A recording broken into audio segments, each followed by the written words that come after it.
If you didn't know, my name is Andre, and I curated Success to Selling. I quit my full-time job about 6 years ago by building some passive income through various e-commerce businesses.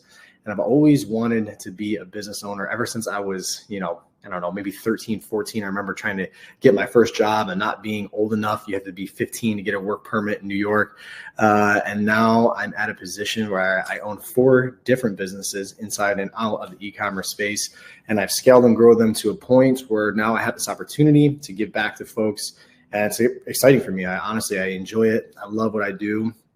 I'm constantly being told that I work too much, but in my opinion, it doesn't feel like work. It feels like I'm doing something that I love. So that kind of brings us into our first point. Before we get into any product research tools, before we get into defining a profitable product, I just want to talk about you should find your why. And that really is your motivation. And it looks different for everyone. And, just for me, I have 3 important things that stand out to me on a regular basis that I remind myself of or that I work for. And we'll start on the left here. That's my beautiful wife. I have a family, right? And I want to support my family by, having that monetary gain to, let's say, take us on vacation or go out to dinner or whatever it is. So my family is an important thing, an important motivator. The second big motivator in my life is cars. That's my car there in the middle. I'm a big car guy, so I use the motivation to buy a car like that as something that I worked towards. And then the third thing that's a big motivator for me is travel. I just was talking about traveling to the UK in July for my first time. I'm really excited. We just spent a month in Europe. We're in Spain, we're in Italy, in Montepulciano and Florence, all these different beautiful places all over Europe and Italy and Spain. And just to have that opportunity to me is extremely, extremely valuable. And I cherish that and I work towards that, right? So find your motivation, find your reason why, write it down. Always have it kind of in the back of your brain, in the back of your head as something to fall back on for your motivation, because there will be sticking points in anything you do inside Amazon and outside, whatever business endeavor you take on. Have your motivation, have your reason why. I think that is really powerful and kind of undervalued. So that's why I would like to start with that in this kind of webinar, in this presentation, so that you can really have something to look forward to. Let's get into the next portion here, which is going to be the trademark and branding. Now, your trademark and branding is a huge piece of having longevity on Amazon. This is something that I see folks kind of try and skip out on. They just want to get right on the product and start selling. But in reality, you have to take your time. You have to have an established brand for a customer to have that level of trust in you. So we're going to start off with the name availability. How can you see if the name is available for a brand you want to create? We're going to see the different service class that it falls into. And we're going to take a look at the USPTO step-by-step application, as well as finally the importance of Amazon brand registry. So let's move forward into the name availability. You're going to do this through a trademark search. It's what's called actually a basic word mark, where once you go in, click on that website, open this tab, you're going to type in the name of what you're interested in. Now, let's use the dash cam as an example, because that's kind of fresh on my mind here. Or better yet, let's use the wind chime.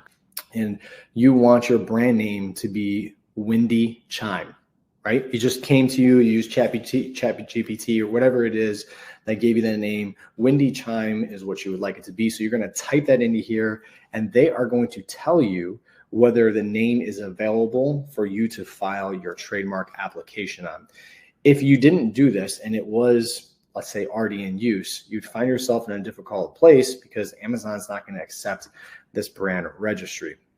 Once you find that your name is available, Windy Chime, you search for it, there's no other companies that have Windy Chime, you're going to have to see what class your product falls within. And the best way to do that is using this trademark ID manual. You're just going to type in Wind Chime into the search tab here, and there's going to be a 4 or 5 digit number like 2021, whatever it is, that's going to tell you what class, what service class your product falls within, right? So you've done the name search, you have the class search, and then from there, you're going to go through your T's application. This is the USPTO trademark application, from creating your accounts, selecting the T's application, inputting your business information or your information. You're going to upload your logo. You're going to select the service class that we just looked up, right? We found that number. And then you're going to select the different requirements. You're going to accept the disclaimers. You're going to input your payments. And then finally, you're going to file your application. Now, this process does take a little bit. It takes about 30 minutes or so, but it's extremely worth it. It's a little tedious, but again, you're going to have the ability to apply to the brand registry department in Amazon. And when a shopping customer is on your listing, they're going to be able to actually have a level of confidence to know that you're selling a trusted product, right? You're not just an unknown seller. It really does go a long way. Also gives you the opportunity to be in the brand registry, which will protect your brand. There's a lot of counterfeit sellers on Amazon.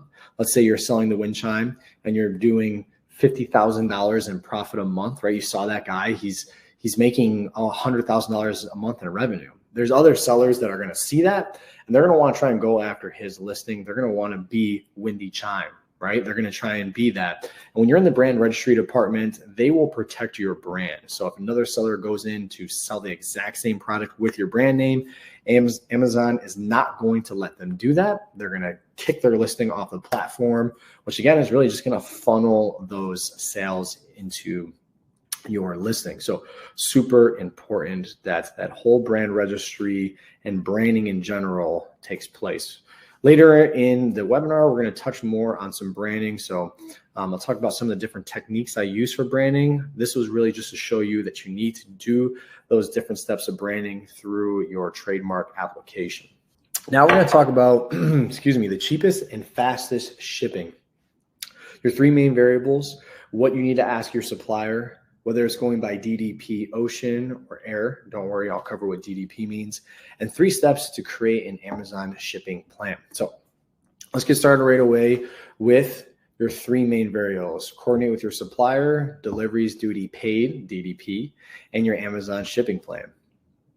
First, you need to ask your supplier these questions.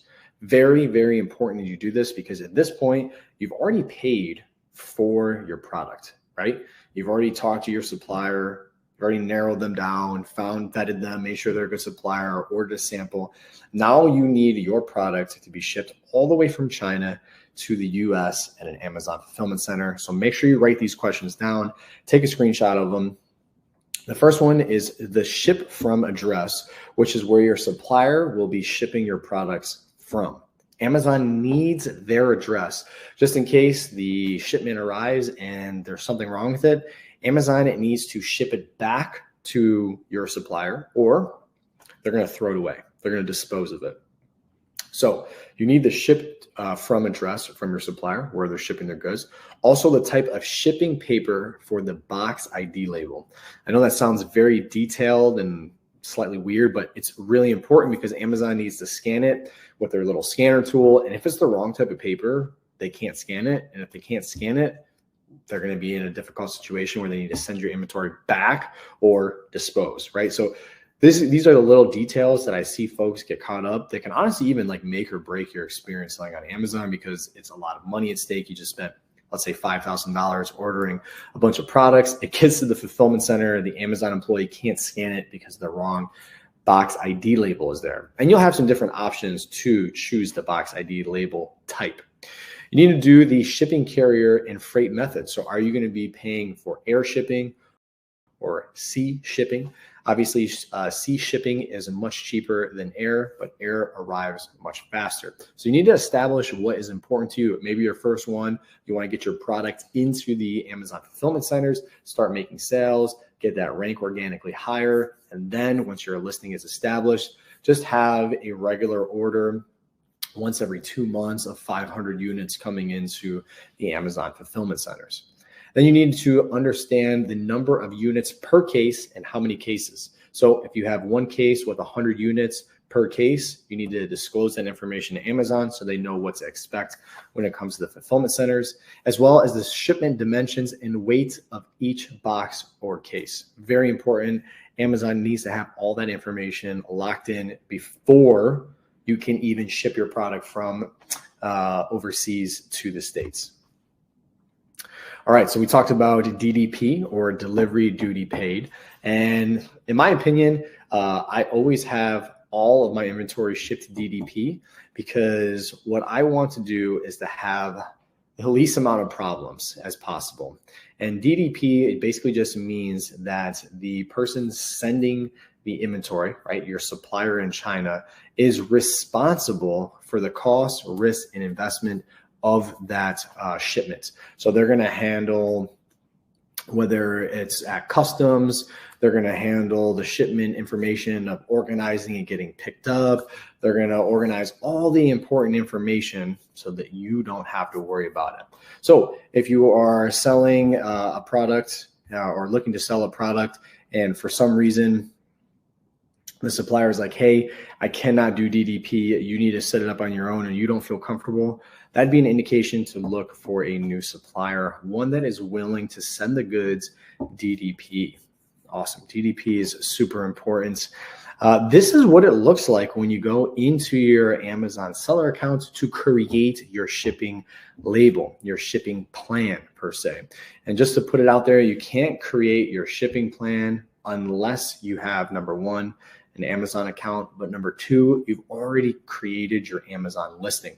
I'll see folks are like, okay, I'm ready to send my products to Amazon, created my Amazon accounts, but I can't figure out how to do it. First steps first is you need to go in and create your listing. From there, you can confirm inventory to send by hitting the edit tab. Then you're going to confirm the shipping type, different boxes. And then lastly, you're going to be asked to print a box label. Now this label that Amazon's going to give you, you're just going to send to your supplier, and they're going to stick it on the box of your shipment. So then again, when it arrives to the Amazon fulfillment centers, the Amazon employees can just scan it quickly with their gun and understand, okay, perfect. I know exactly where the shipment is going, what fulfillment center, and I know exactly what's in here product wise. Up next, we're covering the setup of a seller central account. A lot of different little nuances here, some nuances that I've learned from setting up my own seller account and then helping others that I think have made a lasting impression, because let's face it, we're all just excited to start selling on the platform. And the last thing you want is a small problem like not being able to set up your seller central account for whatever reason. You guys are ready to start set up your seller central account? First thing you need to know is there are two different types of plans. There's an individual and a professional plan. Now, of course, you can choose which plan you want. I am going to cover both of these plans right now, and I'm going to tell you which one I'm going to encourage you to use right off the gate. So the individual plan costs you 99 cents per transaction, no matter how many transactions you have. If you have 2 transactions or if you have 200 transactions, you're still going to pay a flat rate of 99 cents. You could be saying, well, Andre, I don't know how many products I'm going to sell in my first month of selling on the platform. I might want to, save money. I see the professional account is $40. What if I don't sell 40 units? Now I'm just paying for the professional account when I don't need to. I actually don't think I've had a mentee, someone that I'm mentoring, sell less than a few hundred units, at least 100 units. I know that for sure. So therefore, if they chose the individual plan, this is their first month selling, by the way. So if you choose the individual plan, you'd be paying $100 because you sold 100 units, opposed to the professional account, which you pay $40 for. Now, these fees are inevitable. They're going to happen no matter what. So, just know that every single month, you're going to pay $40 towards your Amazon plan fee. This doesn't have anything to do with Amazon pick, packing, and shipping your product, because they obviously charge you for that. This is outside of that. This is just to be on the platform, just to have an account. Even if you aren't selling any products, you still have to pay one of these 2 different fees. So I'm going to encourage everyone, just start at the professional. And the best thing is you can switch back and forth between these plans. You can start on the professional, and if you're not selling that many units, go to the individual. You can start at the individual, you start selling a lot of units, and go to the professional. So After you've chosen which account type you want, you're just going to create your account by putting your name, your email, your password, and then obviously re-putting it again. And then here are some things that you're going to need. This is important. If you look to the right here, you'll need a valid government issued ID or passport. You need a recent bank account or credit card statement. You'll need a chargeable credit or debit card. That's where your Amazon fees are going to get charged to for like your plan. And then you're going to need a mobile phone. If you don't have one of these four things or all of these four things, don't start your application using your email and using your phone and then trying to do it again, because Amazon has this cookie system that keeps track of literally everything. So it's just going to be like, well, you already have an account and you may not know the password. So just make sure you have everything organized, ready to go before you start. Then at this point, you're going to type in your business name. Now, don't worry about this. I see a lot of folks being like, well, I don't know my business name. I don't know. Maybe I haven't heard back from the USPTO on the trademark I sent in, or maybe I don't even know what brand I want to create yet. I just want to get my account set up. Whatever you put here for your business name is not going to be publicized on your listing per se. So put something in there. Your company registration number is going to be your tax identification number. As an LLC, I have a tax identification number that was assigned to me by New York State. I would input that number here. If you don't have an LLC, you're not a sole proprietor, you don't have a DBA, you don't have any business entity, you can put your social security in here. This is basically for Amazon to report your earnings to the respected, entities, the IRS, in order for them to say, hey, you owe us taxes on the money you made from selling those goods, which will happen. So make sure you guys do that, implement that. And then from there, you're going to input your mobile phone with a verification. Super important you do that. Next is your payment information. This is for your monthly subscription fee. Again, you're doing the individual or professional. I encourage you to do the professional. The professional is going to be at $39.99. Excuse me, it's an unavoidable fee. Just slap that in here. And then from here, you're going to do your store and product information. Now, again, your store name, different than your business name. Don't worry about this per se showing up on the Amazon listing. And you're going to answer these three questions. Do you have a universal product code, UPC, for your product, which we're going to get into. So you're going to say yes, because we're going to show you exactly where you need to buy it. Next, do you have any diversity certifications? I'm going to say no, because I don't. Do you own a brand, or do you serve as an agent, representative, manufacturer of the brand? And you're just going to click yes, no, or some of them. And then your listing is your account is going to be created. And now it's time to make your listing. Now the listing is a very important kind of part of this process that you can revisit. This isn't like creating your account. You can do part of your listing and come back, but it is important that you have some things organized. Again, make sure you guys are writing down some of your questions. I'll make sure to answer them here at the end. Okay, so before you can list your product, you need two things. The first is an Amazon Seller Central account, which we just showed you how to set up from start to finish. The second is a barcode from gs1.org. I see a lot of folks trying to get around the second step of getting their barcode from gs1.org. gs1.org has partnered with Amazon. Amazon needs a barcode on your product, right? Let's say you buy the wind chime is going to be your product. Windy Chime, right, is the name that we've kind of dubbed for this product. You need to have a barcode on every single one of those boxes. The barcode is going to be the same because it's the same product, but that barcode is going to contain all the information about your product. And what you're going to do is you're going to register it through GS1. You're going to pay GS1 for the barcode. Then they are going to cross-reference it with Amazon's database. So when you go into the Amazon database and you input this barcode, Amazon's already going to know. They're going to go, yep, GS1 told us that Andre has Windy Chime as his new brand. Here's the barcode. It matches. Perfect. So let's get into listing our product now. This is what it's going to look like when you log into your Seller Central account. On the left-hand side, you'll see catalog. You just hit add product. From there, you're going to type in a product if you're selling something that's already existing on Amazon. But in most cases, you won't be, because you're creating your own brand for this product. So you're going to say, I'm adding a product not sold on Amazon. So that first option there, you might be thinking, well, Andre, there's other wind chimes. Yeah, but the other wind chimes don't have the name Windy Chime, right? That's your brand. That's your product that doesn't exist on the Amazon platform. Therefore, you're adding a product not sold on Amazon. Up next, product ID. Now you may be thinking, what's a product ID? That is the number on your UPC code that you got from GS1, right? So then again, Amazon system is going to cross-reference with gs1.org to establish this number. So put in your product ID as the number on your barcode that you obtained from GS1 once you registered your brand with GS1.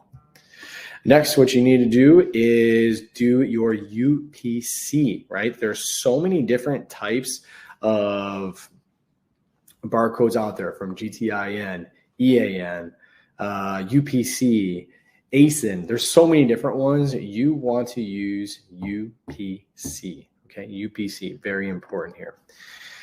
Next, what we want to do is input the product name. What is it, right? So for this example, we're going to be using a dog brace. Now, the dog brace is a product that helps dogs that may have a torn ACL or a bad joint for whatever reason. You'll see the product here in a moment. And the name I came up for the brand is Dogs Daily. So product name, what is it? It's a dog brace. And then the brand name, Dogs Daily. You're going to input those there. And then after hitting next, you're just going to say that your product listing after has been enrolled, enter the brand name exactly as you submitted it for the brand approval. Very important. And then from here, we are going to go to the vital info. Now, manufacturer, who manufactures this product? Dogs Daily. Pretty simple. Product expirable? No, it's not. Unit count, how many moving parts are in every box? Just one. Literally just the dog brace is in there. So you just put one. Let's say you had 5 moving parts in one box. So you put 5 here. And unit count as a measure. I just put count for 1. Okay, going on next to the offer. This is your price, quantity, and condition. Now, I see a lot of folks kind of getting confused here with, quantity, how many they have, the condition. We're going to go all through that now so you guys can just buzz through this very quickly. Your price is what it's going to be listed on Amazon for, not what you paid for it, not your price, what you paid your manufacturer. So if you paid $50 from your manufacturer, do not put $50 because then you wouldn't be making any money. The quantity, how much quantity do you have? Do you have 20 units, 50 units, 1 unit, right, coming in from your supplier? And then the condition, is it new? Is it used? I'm assuming that most of you guys will be selling new products here. And then you're going to choose one of the most important tabs you can here, and that's the fulfillment channel. There's 2 different types of fulfillment channels through Amazon. One of them is known as FBM, Fulfillment by Merchant. The other is FBA, Fulfillment by Amazon. So what you want to do is you are going to choose which business model you want. And I highly recommend that you start off with FBA, Fulfillment by Amazon. That's paying Amazon to pick, pack, and ship all your products for you. They make it extremely easy, extremely streamlined, so things are very efficient. They can sell 100 units in one day. You never have to get off the couch. You never have to leave your home. Everything is optimized and organized in a way that benefits you to scale your business while literally you're not lifting a finger, right? That's what passive income looks like, and that's what you want to try and promote by leveraging the Amazon services. The FBA method of selling, Fulfillment by Amazon, gives you some really important attributes to the platform. Number one, the most important, we saw that statistic earlier, it's over 200 million Prime users, is once your product is enrolled in FBA, Fulfillment by Amazon, you can now have your product available through Amazon Prime. And when your product is available through Amazon Prime, this just allows that 2-day shipping and some days same-day shipping for your product. It's extremely valuable for a lot of customers to get their products extremely fast. And when you have FBA, you can do so, right? So that's a huge benefit of having your product listed there. Next, we're going to get into uploading some product images. Now, you have to make sure you click on See Image Guidelines, because once you do so, there's going to be a bunch of different bullet points here that Amazon is going to outline all the important metrics of what it looks like for your product listing to be approved for your different images. And we all know that your main image, your first image, has to have an all white background. And they just go into some of the important metrics of the pixel sizes and what you need to know about the format of your listing images. So when shopping customers are on the platform and they're on your listing, everything looks very neat and orderly and organized. There's not different listing image sizes, okay? So if we look here, I have a few examples of some of the listing images that I use for Dogs Daily. And the way I did this was, again, white background. I had the picture of the dog with the brace. I also had some of the main features. I had a cute dog with a ball. Like, I did some things to show, the product and some of, the main attributes or the main reasons that you would want it. So once you get your listing images locked in here, you need to create your product description.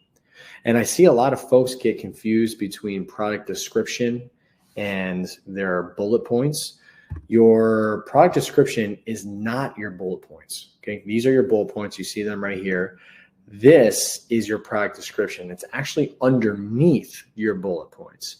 They can have very similar information, and in most cases they do. But you need to make sure that you're not putting your bullet points in your description, and then your bullet points may not have anything.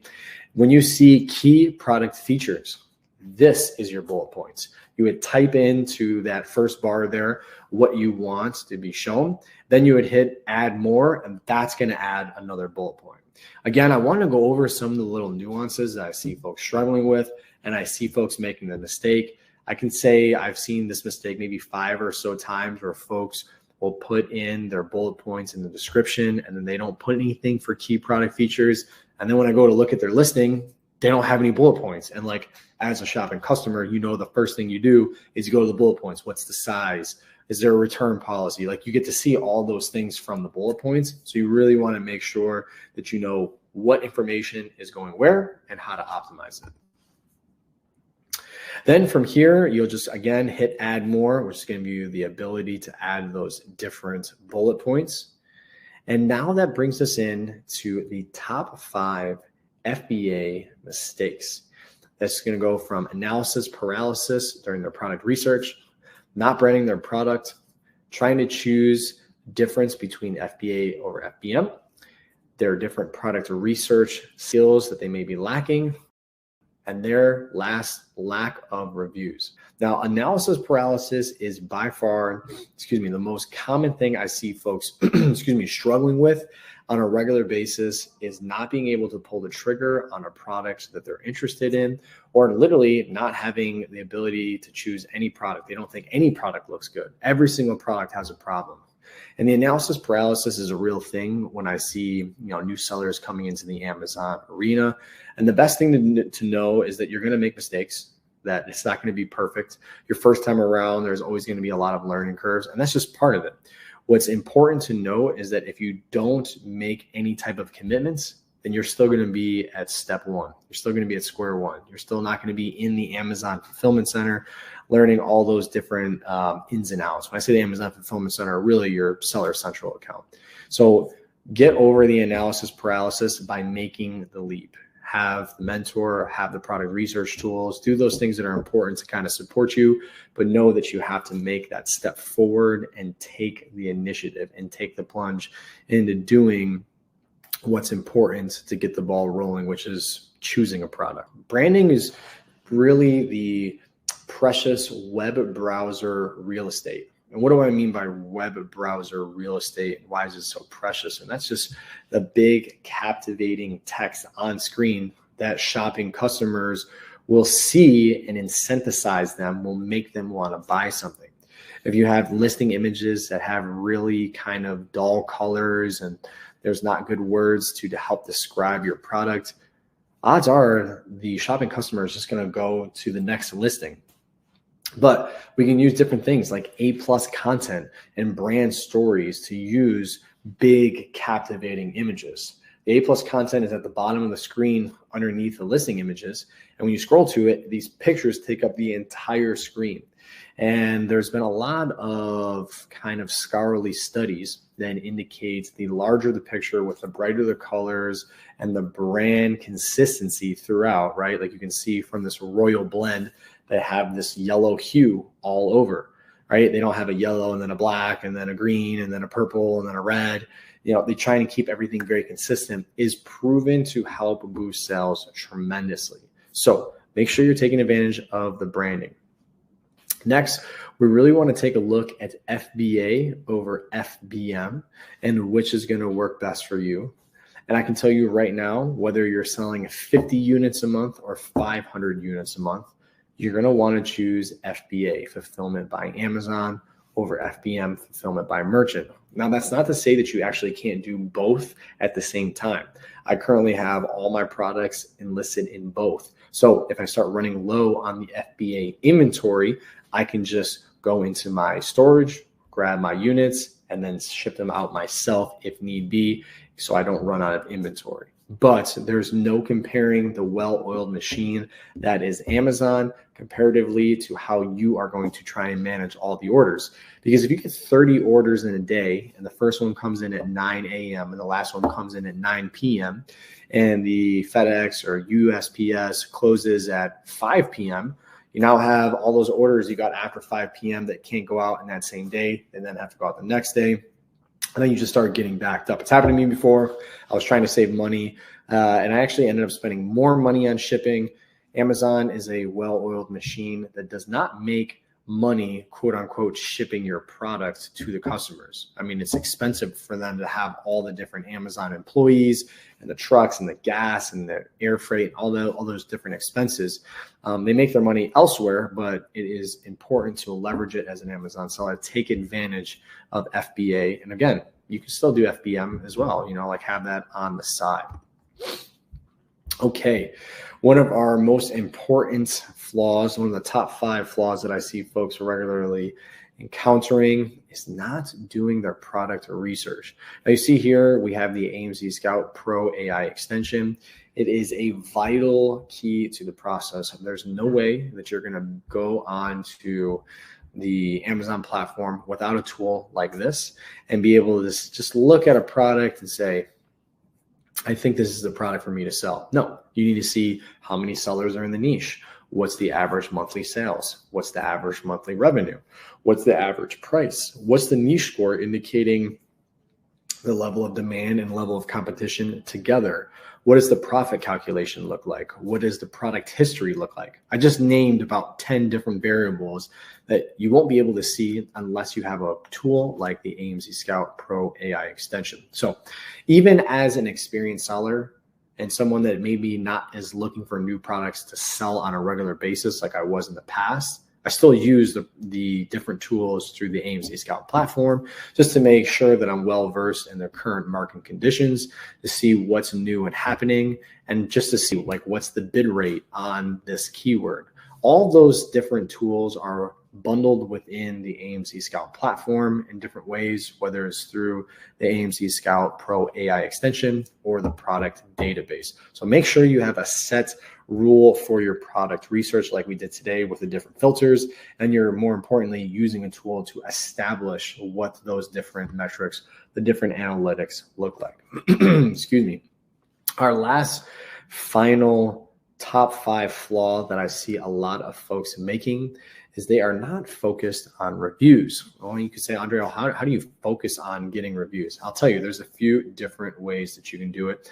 One of them is having a product insert in your product, which is just a small card that you have your manufacturer print off and ship with your product. It's in your packaging. Customer opens up your packaging. They have this little insert, and it's asking the customer for an honest review. Now, the way I like to do this is I'll have ChatGPT write me a customized little funny saying. Let's use Dogs Daily. It's a brace for the dog's arm, right? Or leg. What you want to do is type in the ChatGPT, write me a 2-sentence paragraph thanking the customer for their purchase, asking them for an honest review, and then putting something funny dog related. And then ChatGPT is going to whip you up this 2-sentence quick, little insert saying, we appreciate your purchase as a small business. We value your honest feedback.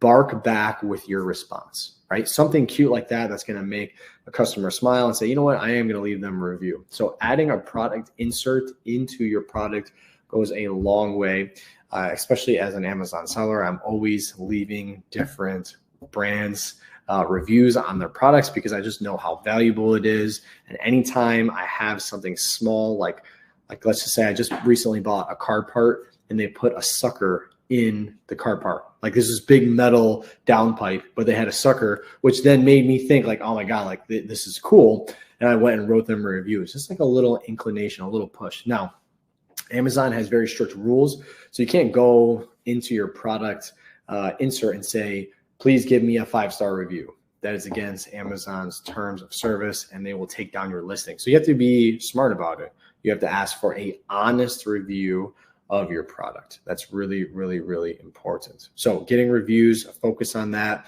You also can enroll your product in the buying program.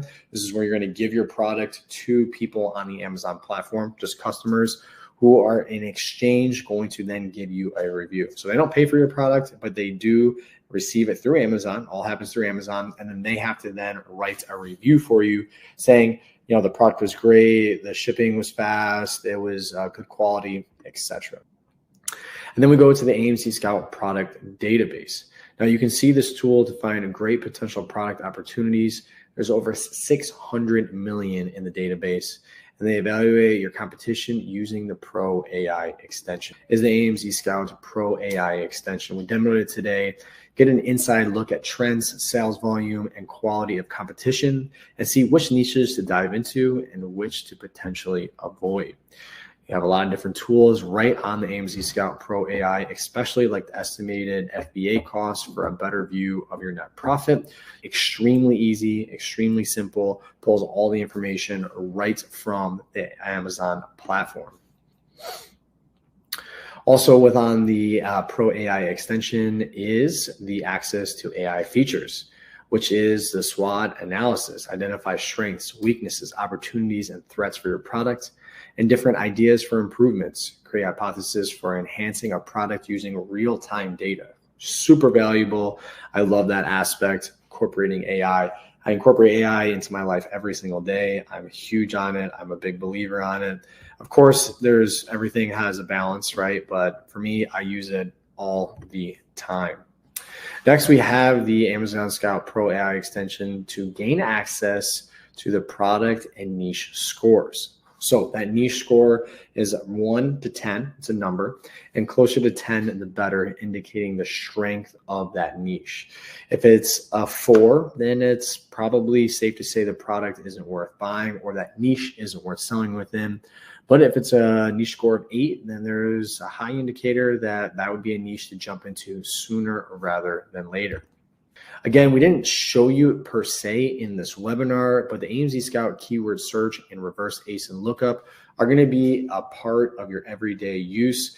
That keyword search, let's just say it's the wind chimes. You type that in, you're going to be able to see the search volume on that keyword. You're going to be able to see the different bid rates on the PPC, advertising costs. You're going to see the estimated sales generated, not just the search volume, but the sales generated on that word. Super valuable. And then the reverse ASIN lookup is just where you take the ASIN, which is the identification of a product. You type it into this AMZ reverse ASIN lookup, and it's going to give you all the keywords that product or that listing is using in order to obtain sales.